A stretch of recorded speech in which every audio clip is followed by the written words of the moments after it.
کہ باپ اپنے گھر میں پیدا ہونے والی اپنی بیٹی کو ہی زندہ دفن کر دیا کرتا تھا، زندہ گاڑ دیا کرتا تھا، بیٹی کو بیٹی نہیں سمجھتا تھا، پیدا ہوئی زندہ، روح کانپ جاتی ہے، زندہ زندہ۔ سوچئے تو صحیح کہ اس بیٹی کو، اس چھوٹی سی بچی کو جب زمین کھودی جاتی ہوگی، اور وہ بھی حال کی بچی کو نہیں کہ آج پیدا ہوئی کل دفن کر دو، نہیں، جب وہ 4 سال کی ہو جایا کرتی تھی، 4 سال کی، اس وقت اس بچی کو لے جایا جاتا تھا۔ سیرت کی کتابیں پڑھیے تو آپ کو پتہ چلے گا، 4 سال کی بچی کو نہلایا جاتا تھا، دھلایا جاتا تھا، صاف کیا جاتا تھا، میک اپ کیا جاتا تھا، اس کو نئے کپڑے پہنائے جاتے تھے، اور کہا جاتا تھا بیٹی ہم تمہیں میلے میں لے کر چل رہے ہیں، میلے میں لے کے چل رہے ہیں۔ طے شدہ وقت کے اوپر اس بچی کو لے کے جایا جاتا، ماں اس بچی کو نہلاتی جاتی اور روتی جاتی، اور بچی کہتی جاتی ماں تم روتی کیوں، ہم تو ابو کے ساتھ میلے میں جا رہے ہیں، شام کو ہم واپس آ جائیں گے۔ لیکن ماں کو معلوم ہے کہ بیٹی تو جس جگہ جا رہی ہے یہ ایسی جگہ ہے کہ جہاں سے واپس آنا مشکل ہے، ناممکن ہے، تو واپس نہیں آ سکتی، لیکن بیچاری وہ اپنی بیٹی کو بتا بھی نہیں سکتی، سماج میں دستور۔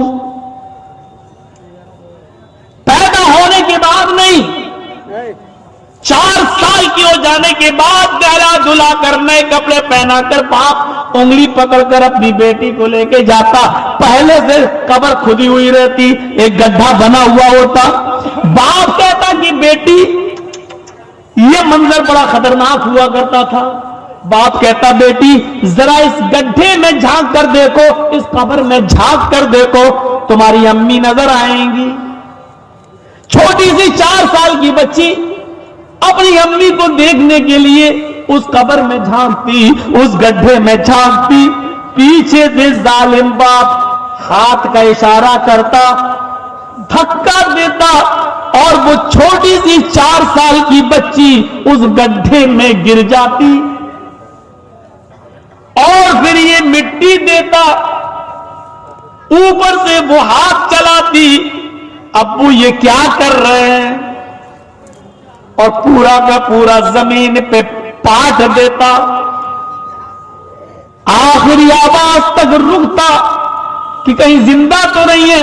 اور جب اس کی آخری چیخ بھی نکل جاتی، بند ہو جاتی،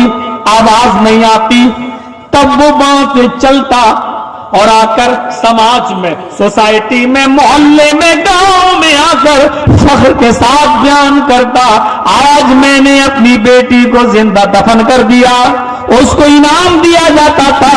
اس کو انعام دیا جاتا تھا۔ میرے پیارے ساتھیوں، یہ جانوریت، یہ حیوانیت کی ایک رسم تھی عرب کی سرزمین پر۔ جوا تو اتنا کھیلا جاتا تھا کہ جوئے کے اندر لوگ جب رقم ہار جاتے تھے تو مکان لگا دیا جاتا تھا، مکان جوئے میں ہار جاتے تھے تو وہ بیوی جوئے میں لگا دیا کرتا تھا، اور جب بیوی بھی جوئے میں ہار جاتا تو وہ اپنی جوان بیٹی جوئے میں لگا دیتا۔ شراب کا حال تو یہ تھا کہ جب بچہ عرب کے اندر پیدا ہوتا تو ہمارے یہاں ماں اس کو سب سے پہلے اپنا دودھ پلاتی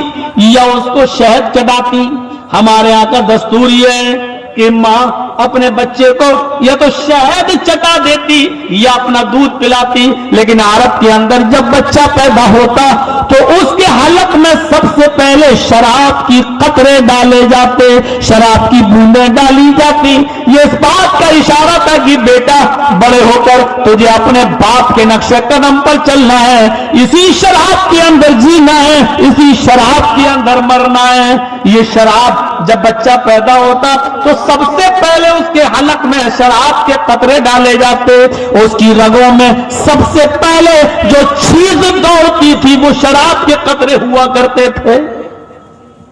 دھیرے دھیرے بڑا ہوتا جاتا، شراب پروان چڑھتی جاتی، یہاں تک کہ ایک آدمی جب کھانا کھانے کے لیے بیٹھتا تھا تو پانی کی جگہ پر شراب کی بوتل رکھ لیتا تھا، کھانا کھاتا جاتا اور شراب پی پی کر اس کھانے کے لقمے کو حلق کے نیچے اتارتا جاتا۔ شراب ان کی رگوں میں ایسی دوڑتی تھی کہ شراب کے نشے میں وہ کسی کے جانور کو قتل کر دیا کرتے تھے، اس کا کلیجہ نکال کر کسی کو دے دیا کرتے تھے۔ شراب کے نشے میں بہت سے تو ایسے تھے جنہوں نے اپنی بیٹیوں تک کا ہاتھ پکڑ لیا تھا، بیٹیوں تک کا ہاتھ پکڑ لیا تھا۔ شراب کی حرمت کا اعلان کے بعد ان کو بتایا گیا کہ دیکھیے، انہوں نے کہا ہم ہی تھے جنہوں نے شراب کے نشے میں اپنی بیٹی کا ہاتھ پکڑ لیا تھا اور ہم اس کو کمرے میں لے جانے لگے، بیوی اور بیٹی میں انتر ہی نہیں کر پائے۔ شراب بیٹی اور بیوی کے فرق کو مٹا دیتی ہے، شراب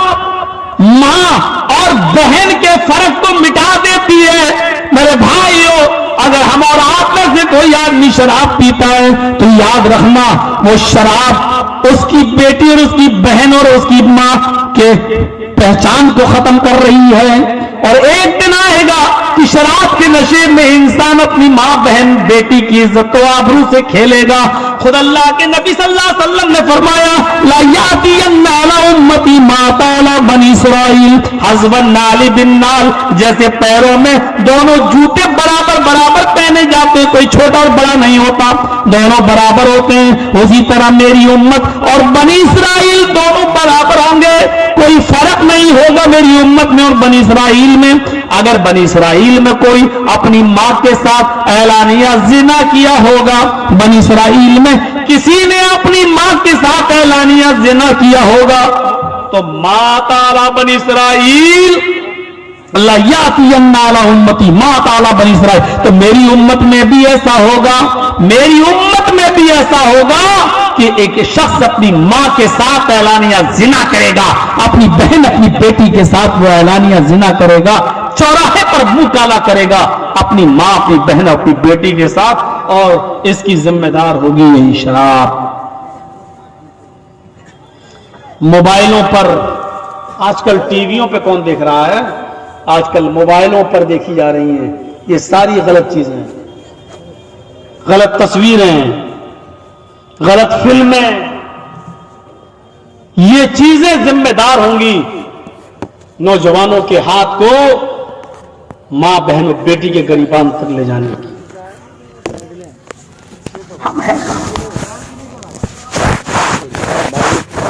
بحقی پڑھیے اور سورن دارمی کا منظر دیکھیے،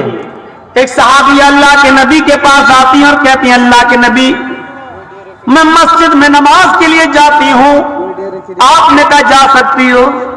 اس نے کہا میں چادر یعنی برقع، اس زمانے میں برقع نہیں لمبی چادر ہوا کرتی تھی، میں چادر ذرا لمبی پہنتی ہوں،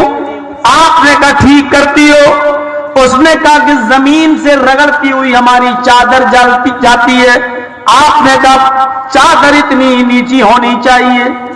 اس نے کہا اللہ کے نبی کبھی کبھی بیچ سڑک پر گندگی پڑی ہوتی ہے، لیٹرین پڑی ہوتی ہے، ناپاکی پڑی ہوتی ہے، اگر دائیں اور بائیں مرد بیٹھے ہوں، میرے دائیں بھی مرد اور بائیں بھی مرد بیٹھے ہوں، تو میں دائیں سے نہیں گزر سکتی بائیں سے بھی نہیں، کیونکہ دونوں سائیڈ میں مرد بیٹھے ہوئے ہیں، بیچ میں گندگی پڑی ہوئی ہے، تو کیا میں اپنی چادر کو تھوڑا سا اوپر کر لوں؟ ہوتا نا جیسے راستے میں کیچڑ پڑی ہوئی ہے تو ہم اور آپ تھوڑا سا لنگی اوپر کرتے ہیں اور آگے بڑھ جاتے ہیں، کرتے ہی ہیں، ہماری ماں بہنیں تھوڑا سا ساڑی اوپر کی اور آگے بڑھ گئی تاکہ بھیگ نہ جائے، تو اس عورت نے اس صحابیہ نے کہا اے اللہ کے نبی راستے میں گندگی پڑی ہے، دائیں بائیں مرد بیٹھے ہوئے ہیں، تو کیا میں تھوڑی سی چادر اوپر کر کے گندگی کو کراس کر لیں، گندگی کو پھاند جائیں اور پھر چادر نیچی کر سکتی ہوں؟ آپ نے کہا نہیں۔ بڑا آسان ہے، جلسوں میں جلیبی خریدتی پھر رہی ہیں اور چوڑیاں خرید رہی ہیں اور سڑکوں پر ہم اور آپ گھوم رہے ہیں، مجھے یاد نہیں پہلے میں نے مثال دی تھی یا نہیں دی تھی،